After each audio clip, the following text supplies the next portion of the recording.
Hey there. Trying to see how's the best way to get this situated. Okay, I guess that's good enough. Hi. My name is Paula, and this is a channel that I use to talk about what it's like to be an INFP because I am an INFP. I'm also really quick a writer. I self-publish novels under the pen name EJ Mara. So if you ever want to find some of the crazy novels that I've written, they are available on Amazon.com and usually on BarnesandNoble.com as well. And they'd be under EJ Mara, which is, excuse me, my pen name. But anyway, today I wanted to talk about unhealthy INFPs. Like, what exactly is that?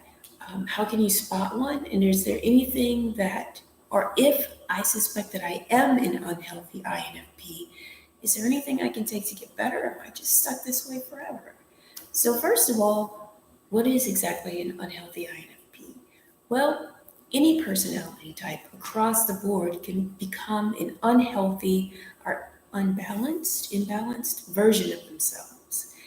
And usually it's because they've experienced something traumatic, emotionally, physically, or maybe it's a series of little dramatic events that have built up inside of them and caused them to take on an unbalanced perspective of life. So for INFPs, this means that they begin to see the world through a distorted lens that narrows it. Their world becomes much, much smaller than it actually is. For example, one thing that may happen is even though most INFPs are naturally very open-minded, like super open-minded, you can probably convince us to do just about anything unless it breaks one of our like strong moral codes, which we don't have. We have like a few of those, but other than that, everything else we're kind of like, okay, sure, yeah. Um, that's like our thing. Open-minded and gentle. But an unhealthy INFP, if they've been in a situation where they've maybe had to defend themselves a lot and they felt picked on, so they feel like they're constantly being attacked, that makes them put on their super soldier suit. And so they're always ready to fight. They just want to fight everybody. Um, and because they're always in fight mode, they start viewing everyone as a threat, and everything that's said about them suddenly becomes negative. Like if someone says, "Oh, your hair looks good today," you'd be like, "Oh, she said my hair looks good today. That must mean she's saying it looks bad every other day. Stupid heifer." Like they just take everything and twist it towards the negative because they're so hyped up on fighting, which is totally out of character, supposedly, for an INFP. But if we're unhealthy, we may start to do that. So it's a warped perception, you see, because instead of viewing reality as it is, that INFP starts seeing everyone as against them, and they're just ready to fight back constantly. So this can make them difficult to be around. It can even make some people think that they're just lunatics, like they've lost their mind. And they start to find that people avoid them because of their negativity, which is very sad. So what can you do if you notice, I think that's me, I'm unhealthy? What can you do? Well, one suggestion, and it's going to sound a little odd, but just go with it. Just kind of sit in a quiet place where nobody can disturb you. Take a moment to yourself and think back to a time when you believed something. You knew it was a fact. You just knew it. And then later you found out it wasn't true. And this could be anything. Like maybe you thought that Santa Claus was real as a child. You were so sure. And then one day your parents sat you down and you're like, wait a minute, that was a lie. Or maybe you thought that Bill Cosby was God's gift to comedy. And then you found out more stuff about him and you were like, oh no. Oh. And your whole world was shattered for a minute. Okay, just think about that. And then, you know how we like to overanalyze stuff? That's what we're going to do right now. Overanalyze a little bit. Why was I not able to see the truth in that situation? I was horribly wrong. As a child, I believed Santa Claus, a fat man, somehow shimmied down a chimney, and not just my chimney, but every chimney in town, even houses that didn't have chimneys to give kids presents. How did I believe that? And you put it together, okay, I was young, I didn't have all the facts, lack of experience. Just think about that. Now, get some paper or type on your phone or whatever and write down 3 negative viewpoints that you think 3 important people in your life have about you. So, because you're so ready to fight everyone, we're going to look at the 3 people who you probably feel most ready to take on, or maybe who you're tired of trying to take on by now, but who mean a lot to you and who you just know don't like you. We're going to analyze that the same way. What are the 3 things that you think they believe about you? Write those down. And now we go through each of those things, and this will take a minute, and you analyze them. Except as you do it this time, try to argue against yourself. You've already been stuck in one mindset, saying, that girl who said my hair looked good, she was being negative. She just wanted me to know that every other day my hair looks bad. Okay, we get that. That's your perspective.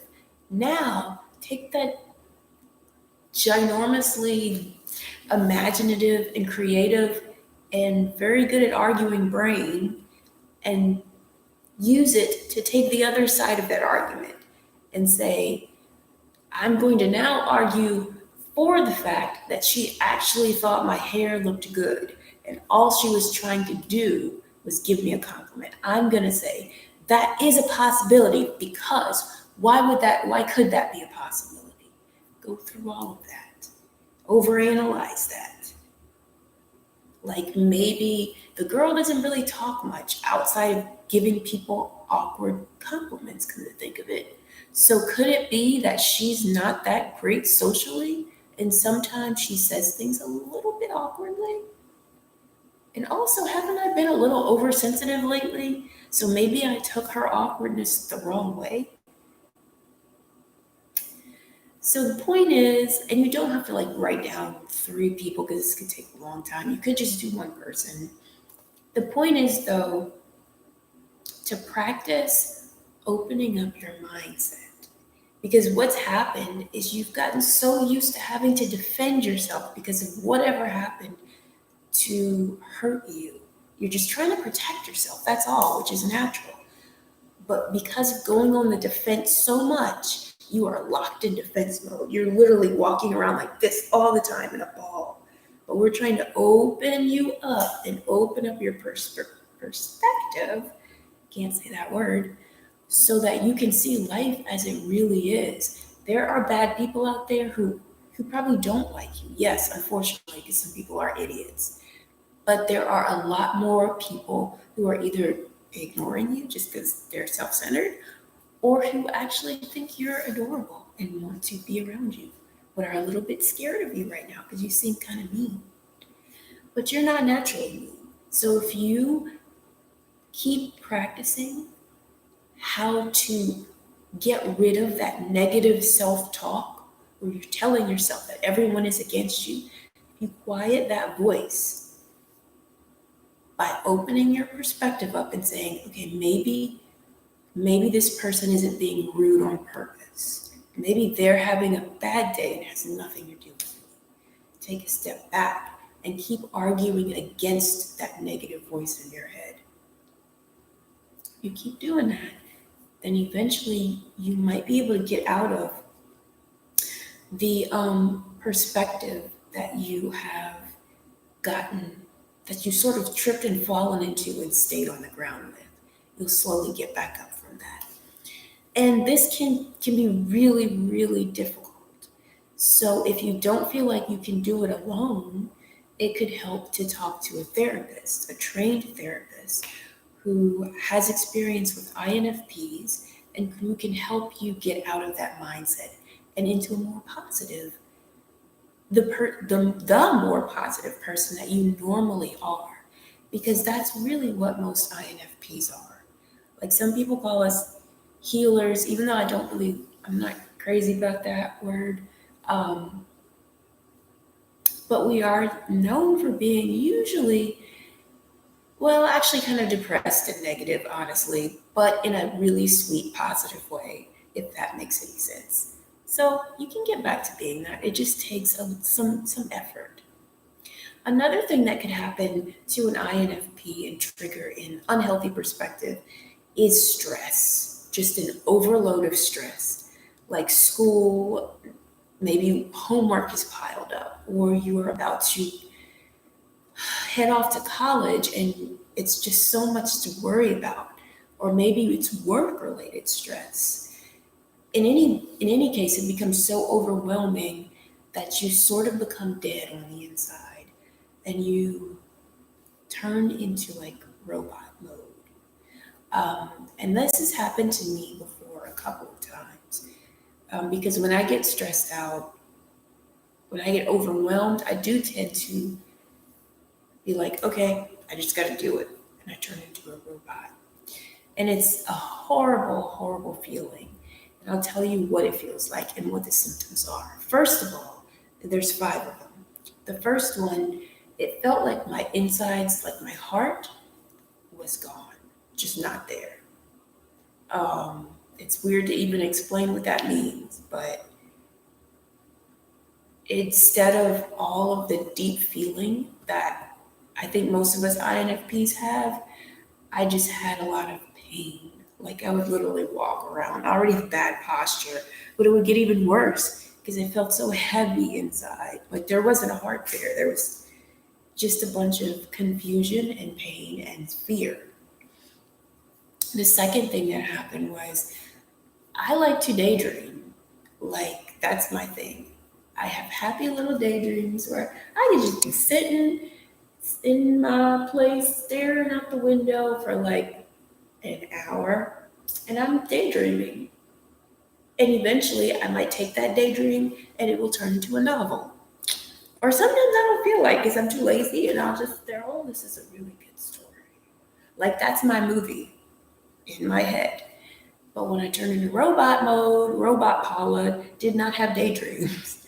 There was no daydreaming because I didn't have time. Also, no listening to music. Most INFPs love music. That's like our thing. I did not listen to music. I forgot it existed. Thirdly, all I did pretty much was make lists. It's almost like I had Asperger's. In fact, I did. This was one of the things. Like, I started worrying that I had Asperger's when I went through this and started asking people, do you think I have Asperger's? And I went online and took a ton of Asperger's tests. And I didn't, but but it felt like it. So anyway, I was making all these lists and they'd be like full of 2.5 billion things to do that I couldn't finish in one day, but I was trying to because I'm a robot and I have to do this. So I wasn't getting enough sleep at night because I was trying to do everything on my list. And then what was next? Oh yeah, the fourth thing was my empathy. Empathy, which I guess comes from your heart. It was gone because my heart was gone. And that was not a good feeling at all because as an INFP, your empathy is like one of the hallmarks of who you are, that you literally put yourself in someone else's shoes. And that's what stops us from doing mean things to people because it hurts us because we're empathetic. But without that empathy, that moves me to number 5. I couldn't feel what other people, I could not feel. So I was mean to people. And this was really, really out of character. It was like strange. I remember like snapping at people like workmates. I don't really do that normally. Well, usually. And just being so cold and not even realizing it until way, way afterwards. Um, like if I didn't like someone, I would not hold back from saying something rude to them or being sarcastic, like right to their face, which is so out of character for our personality type. So the point is, my whole perspective, it changed. And again, once again, it narrowed because I was just trying to get things done. So, how do you fix that when your perspective warps to that degree to where your whole personality is all but gone? Well, as strange as this sounds, because it seems very unhealthy, but INFPs are a little weird, so we need to do weird things to fix ourselves sometimes. What can help is for an INFP to go into turtle mode. And I know it sounds weird, but what turtle mode means is to engage in a bit of a staycation. So after work or school, go to a peaceful place, even if it's just your room, close the door, turn on your favorite music. Maybe like me, you forgot that music existed. It does. And you INFPs know that music does something very special to you. Like, I don't know how to even describe it. It's like plugging something electrical into an electrical outlet. When we hear the music that we connect with, it's like the whole world opens up and you start to understand things or you start to think about at least things that you wouldn't have thought about before and put stuff together, and it's gorgeous. So listen to some music and let yourself just feel it. Like stop worrying about everything else. Just focus on the music and let it speak to you the way it usually does. And it will. And it'll start to slowly revive your heart. I know this sounds cheesy, but it's the truth for an INFP. This is what we need. We need music. um, Another thing is um, a movie that you really connect with, or by a director who you really connect with, maybe try watching that. That helps me. It may not help everyone because not everyone loves movies. But if you're an INFP who really connects with cinema, then watch a movie that really speaks to you. And yeah, just let yourself go into that movie. Another thing that really, really, really always helps is to reconnect with nature. Go take a walk by some water and enjoy what you see. Don't think about the list of things that you have to do. Look into the water, watch the waves, or just play with a dog or a cat and let them make you laugh. Um, what you're doing is you're kind of melting yourself a little bit because you've gotten so cold and locked in your own perspective. You're kind of allowing life to melt you back into who you are so that you can regain your more positive perspective and get your heart back. Because after being so concerned about reaching your goals or not failing, maybe you have stopped having fun. So, what we're trying to do is remind you that life requires some enjoyment.